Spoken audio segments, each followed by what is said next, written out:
taxpayers will incur about 1.1 billion shillings in the relocation of electricity infrastructure to pave way for the construction of the 27.1 kilometre long Nairobi Expressway. The 62 billion shilling project, which is expected to be completed in 3 years, runs between Mlolongo on Mombasa Road and James Gishuru Road.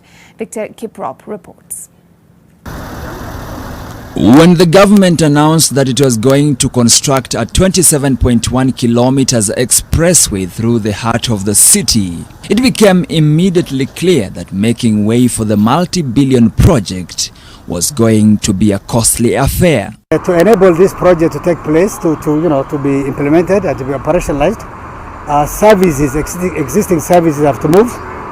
Water services is one of them, and that's being done by the water companies. The petroleum lines is another one, to be done by the Kenya Pipeline Company. And of course, one of the heavy infrastructure along this line is the power lines. This is a very expensive exercise, going to cost about $1 billion Kenyan shillings. Kenya Power says the entire relocation exercise is expected to be completed by November, but with more than 100 kilometers of power cables and 28 transformers expected to be moved. The key question is, how much of power supply interruption will this mean for consumers in the affected areas? We are planning in advance to give alternative sources of power to the customers, so that in the event of removing the line, there will be minimal interruptions for the customers.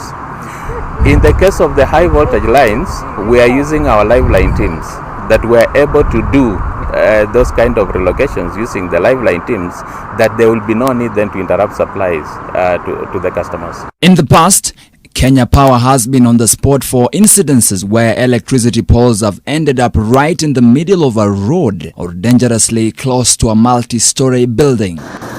The bigger concern for most Kenyans, however, remains the higher costs of power in the country, even as the electricity distributor seeks approval to increase prices by up to 20%. Someday, Kenyans should be hopeful that, of course, the power, bills will come down at some point. However, this is a company. It has to run a business. It is co-owned by shareholders, government and other shareholders. They have made an investment. They would like to see the dividends, and therefore the company has to sell a commodity at a price that gives them a profit.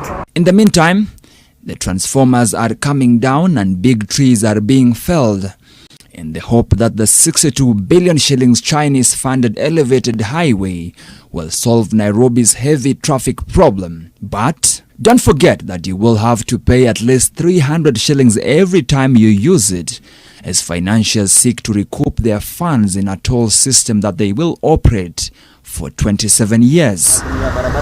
Victor Kiprop, NTV.